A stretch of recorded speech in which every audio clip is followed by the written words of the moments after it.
At 24, Chris Sharkey has been taking insulin for his diabetes since right before my 5th birthday. Chris uses an inhalable insulin called Afrezza. It's simple to use. Load a cartridge and literally take it.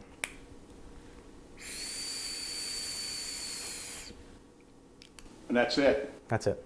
Painless, far more comfortable and easier than insulin injections. When you don't have to lift up your shirt and grab a syringe and give yourself a shot, you can, that's a nice thing. But his insurance company won't pay a dime for Afrezza. They have deemed that this medication is not medically necessary. Mankind Corporation, the maker of Afrezza, is giving Chris the inhalable insulin for free while he appeals his insurance company's decision. Without Mankind's help, Chris couldn't afford Afrezza on his own. Roughly $2,700 a month. That's more than $32,000 a year. Mankind is an exception. Many pharmaceutical companies are coming under fire for skyrocketing prices. What's happening is these drug companies are raising the prices of things that have been on the market for decades. Illinois Senator Dick Durbin and other lawmakers are calling out companies gouging their customers. One of the price hikes, which made headlines in 2016, was the EpiPen, which climbed from $103 in 2009 to more than $600.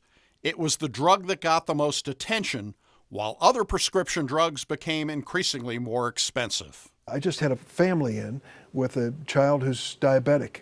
They're talking to me about the dramatic increase in the cost of insulin, which is necessary for this child to live. As drug prices increase, government is taking more interest in the form of congressional action and lawsuits. The city of Rockford, Illinois, going to federal court to sue Mallinckrodt, the maker of a drug used to treat infant spasms. The drug, called Acthar, cost $40 a vial in 2001.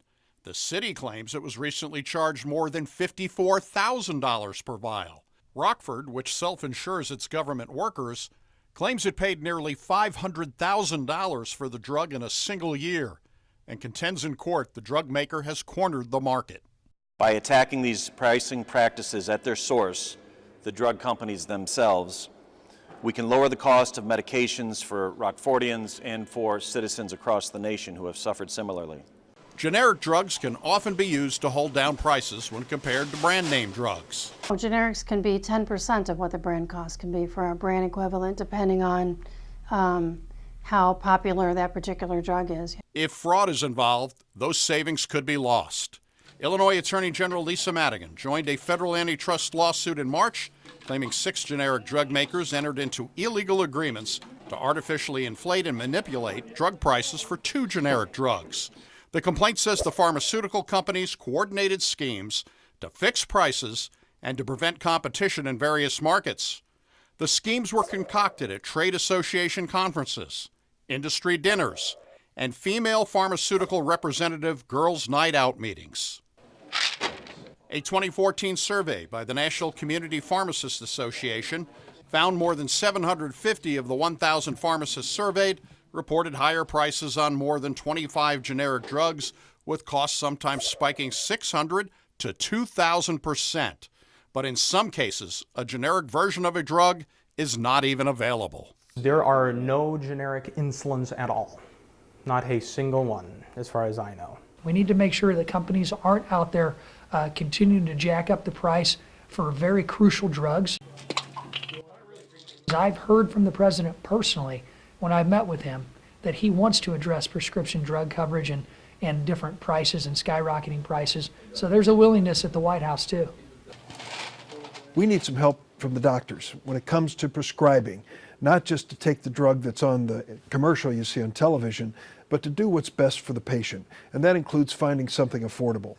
For Chris, a fight with his insurance company and meeting a doctor who has been successful in writing prescriptions his insurance company will accept, a doctor not based in Illinois.